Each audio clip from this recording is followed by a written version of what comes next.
Wala naman na si Pulit. Bakit perfecto pa sila? Mamaya yun sa ating para. Sige pa, putukin natin. Yapang nun ha. Tampangan natin sa kit yun. Yeah. Tara. Tara.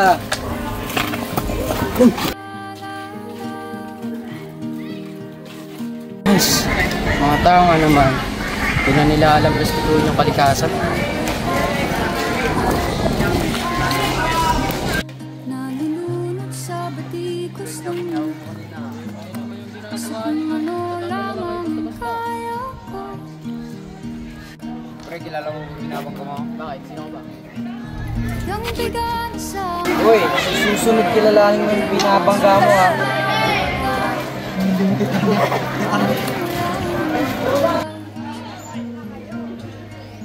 pwede bang umiwas?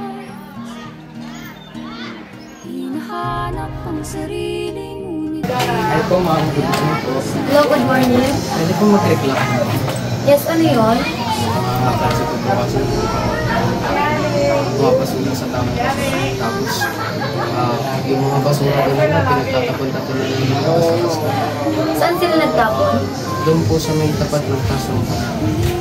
So, ipakisulat na lang dito yung mga pangalan nila at yung kwento na nangyari. Sige, mga ginawa niya. upang makita ang ating kagandahan. Sige, kakausapin natin sila. Sige. Thank you po. Sige. Oo, pero di ka nag-isa. Ano yung sinasabi niya na patungkol sa Kaya't lumaban ka Bakit sa basura? at sabihin namin. Sinong tama sa inyo? Kami, ma'am. Paano naging kayo? Sabing bida-bida kasi, ma'am. Ang pagiging isang disiplina Kagalap sa hangin, pansin mo lagi ng puso. responsable kayong bata. So, lahat ng ginawa ninyo is may kabayaran. Kayo, may tatlo kayong gagawin sa akin. Maglilinis kayo dito sa harap, dun sa likod, at dun sa may pinagtapunan ninyo ng basura. Naintindihan niyo ba ako? Ayaw ba mga kasama nila? Anong ginawa ninyo? Wala may sila magtapon ng basura.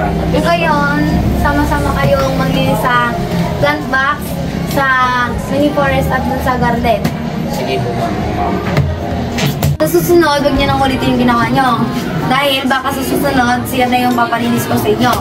Nagkakaintindihan tayo? Yes, ma'am. Very good.